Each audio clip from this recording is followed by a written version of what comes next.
दुर्भाग्य एक पर एक इनके साथ बहुत सारे हुए। एक दुर्भाग्य ये कि इनके पति नहीं रहे। मेंस के कुछ दिन पहले, शायद 8-10 दिन पहले, 7 दिन पहले, इनकी 10 साल की बेटी की मृत्यु हो गई।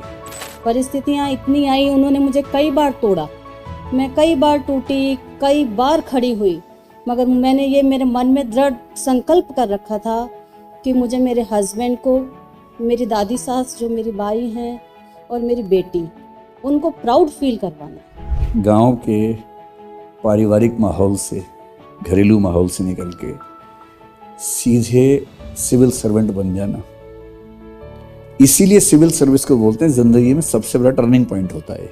पूरा गांव बोल रहा है भगवान इनके साथ अच्छा कर दो। तो क्या होता है ना कि जब आपको लगे कि हम खराब स्थिति में हैं, तो ऐसे व्यक्ति को दिमाग में रखिए जो आपसे बहुत खराब स्थिति में था और उसके बाद भी उसने कर दिखाया। चलिए, मैं भी जब आया तो मुझसे एक व्यक्ति मिलने आए हैं, तो मेरा मन हुआ कि उनको आपसे भी मिलवाता हूं। मिलना चाहेंगे? बुलवाओ उनको, बुलवाओ। उनका परिचय उनके सामने ही देंगे, अलग से क्या परिचय देना, ठीक है? तो आप इमेजिन कर रहे हैं कौन हो सकता है, अभी आपको बताते हैं कौन है। आप लोग किस साल के एग्जाम की तैयारी कर रहे हैं? जो बच्चे अभी आए हैं, आप कब देंगे एग्जाम? 28 में? अच्छा। और आप कब देंगे भाई साहब सुरज्ञान जी? 31 में? अभी कितने साल के हो? 16.5 साल के हो? वो कह रहे नाबालिग है। इतने छोटे बच्चे भी तैयारी कर रहे हैं आजकल। आप कितने साल के हो भाई? 21 के हो गए? चलो, कब दोगे एग्जाम? अब जो भी आएगा, कब आएगा भगवान जानता है। अब तो वैसे उम्मीद है कि थोड़ा रेगुलर हो जाना चाहिए।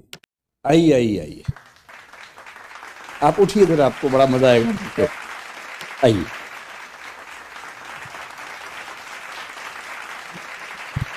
बैठिए, आप बैठिए। इनके चेहरे में इतना बड़ा क्वेश्चन मार्क बना हुआ है कि क्या होने वाला है अब, है ना? अभी आपको बताते हैं। तो जब मैं पिछली बार आया था, पिछली बार या उससे पिछली बार, तो मेरा इनसे मिलना हुआ था। तब मेंस की क्लासेस चल रही थी और जहाँ तक मुझे ध्यान है कि हम मेंटरशिप वाले उसमें भी थे, और अभी एक कुछ क्लासेस भी देख रही थी और मेंटरशिप वाले में भी जुड़ी हुई थी हमसे। तो ये मुझसे मिली, ये बोले कि मैं आरएस का एग्ज़ाम दे रही हूँ मेंस का, लेकिन मुझे उम्मीद बिल्कुल भी है नहीं। तो मैंने उनसे पूछा कि थोड़ा सा बताइए परिचय अपना, क्या कहानी है, कैसे है। तो इनका नाम है रोहिणी गुर्जर, ठीक है? दुर्भाग्य एक पर एक इनके साथ बहुत सारे हुए। एक दुर्भाग्य ये कि इनके पति नहीं रहे, तो उसके बाद तो आदमी आमतौर पर टूट ही जाता है। पर इन्होंने हिम्मत की कि मैं अपनी ज़िंदगी बदलने की कोशिश करके देखती हूँ। तो बड़े हौसले के साथ आई थी उस समय कि एग्ज़ाम दूंगी। तैयारी थोड़ी कम थी, पर अच्छा ये हुआ कि एग्ज़ाम थोड़ा सा पोस्टपोन हो गया, तो इनको समय थोड़ा सा मिल गया। फिर जो दादी जी इनके पीछे पड़ी हुई थी कि तुम्हें एग्ज़ाम देना है, नौकरी में आना ही आना है, उस बीच में उनका भी देहांत हो गया। तो जो आपको मोटिवेट करता हो अगर वो ही ना रहे, तो आप समझ सकते हैं कि कितना मन बेचैन होता है। फिर कुछ महीने लगे और कॉन्फिडेंस लौटा। ये इनकी ननद हैं, इनकी बड़ी भूमिका रही इस पूरे प्रोसेस में कि आप तैयारी कीजिए। फिर जयपुर में जाके तैयारी कर रही थी, मेंस बहुत नज़दीक था। मेंस के कुछ दिन पहले, शायद 8-10 दिन पहले, 7 दिन पहले, इनकी 10 साल की बेटी की मृत्यु हो गई। 10 साल की बेटी, अचानक, उसे कुछ भी नहीं था। इनको बेचैनी हुई, ये घर गई, मिली, और अचानक उसकी तबीयत खराब हुई और आईसीयू में गई और वो नहीं बची। अब सोचिए किसी के साथ ऐसा हो जाए, उसके 7 दिन बाद उसका एग्जाम है मेंस का, तो इन्होंने तो हाथ पैर छोड़ दी कि मैं एग्जाम दूंगी नहीं। फिर परिवार के लोगों ने, विशेष रूप से इन्होंने बहुत संभाला, समझाया कि देखो अभी तो आपको खराब लग रहा है, लेकिन एग्जाम छोड़ दोगे तो फिर बाद में हमेशा खराब लगता रहेगा। फिर वो कि एग्जाम चलो दे के देखती हूँ। फिर जयपुर आई और एग्जाम के 2 दिन पहले एक्सीडेंट हो गया और एक आंख बंद हो गई। चोट भी आंख पे लगी। 2 दिन बाद मीन्स है। 7 दिन पहले एक हादसा घर में हुआ बेटी के साथ। 2 दिन पहले एक्सीडेंट हुआ। एक आंख काम ही नहीं कर रही है, पट्टी बंधी है। एक आंख खुली थी, उससे पूरा मेंस लिखा। और अच्छी बात यह है कि उसके बाद भी सिलेक्शन हो गया है। और अब ये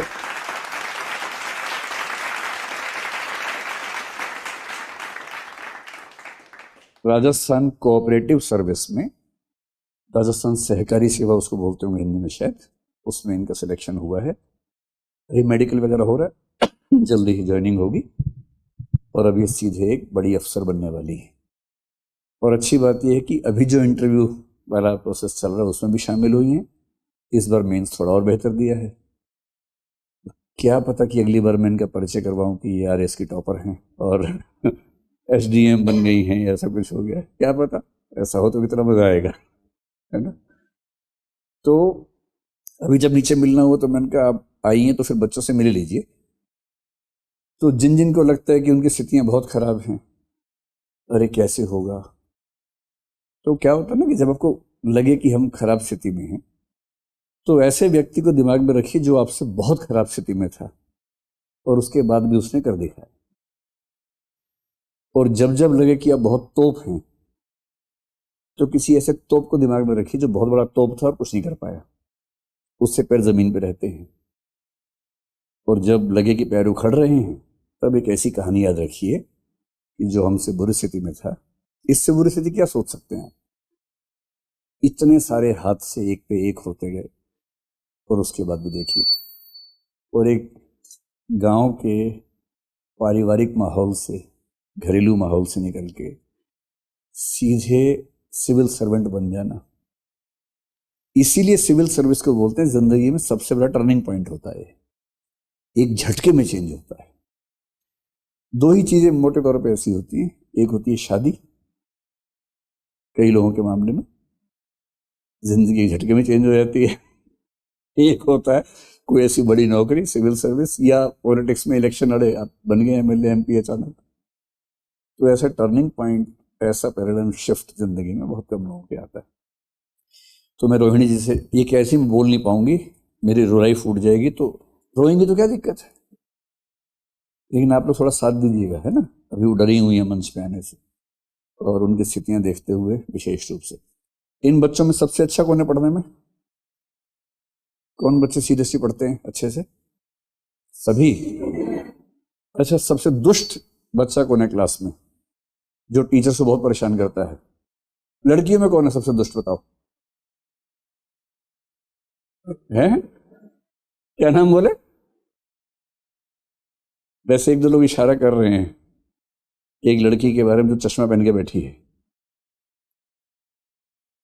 ठीक ठीक समझ रहा हूं मैं, है ना। क्या नाम है आपका? खुशी।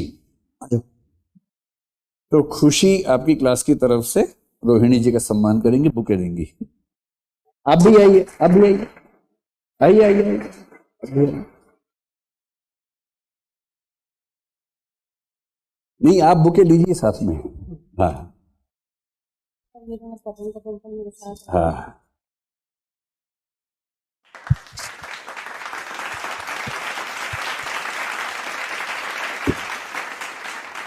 तो खुशी, आपके आसपास जो बैठे हैं आपके दोस्त ना, वो दोस्त नहीं है, वो दुश्मन है।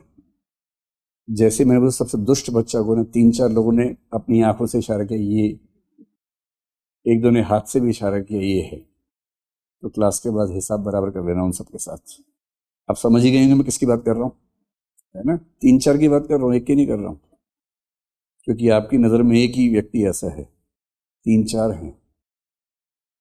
तो अपनी जासूसी बढ़ाइए और देखिए कौन कौन लोग घर के अंदर से लंका ढा रहे हैं।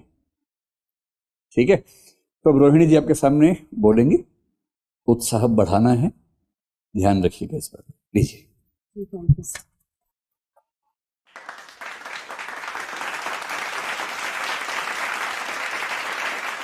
सर ने पूरा परिचय तो दे दिया है वैसे आपके सामने मेरे बारे में, और मैं तो इतना ज़्यादा कुछ बोल नहीं सकती हूँ। बस थोड़ा बहुत मैं आपको और बताऊंगी कि आप लोग तो मेरे से बहुत अच्छी स्थिति में हैं।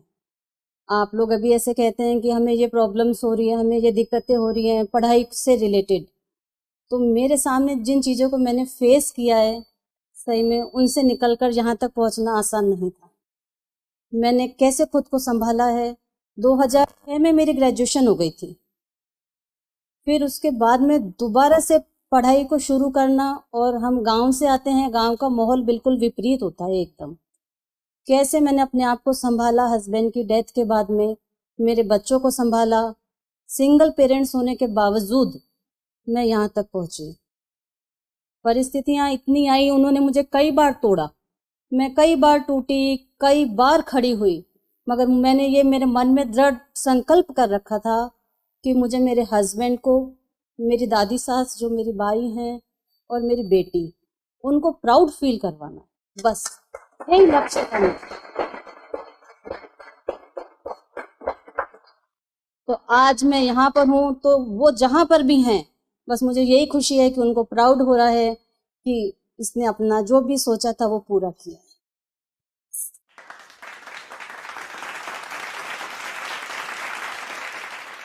दो लाइन बोलिए आप भी। अच्छी ननद कैसे बनते हैं बताइए।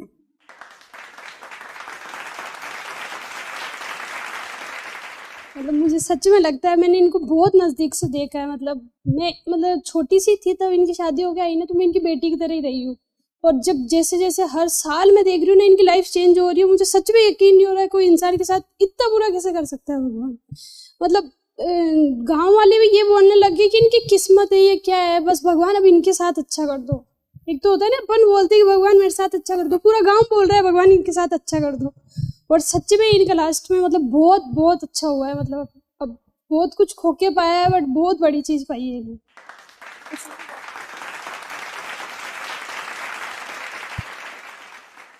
तो अब तो इनके पास आपकी शुभकामनाएं भी हैं अगली बार के लिए, है ना। तैयारी तो है ही, अब तो इतने सारी शुभकामनाएं मिलेंगी तो उसका अलग फायदा होगा।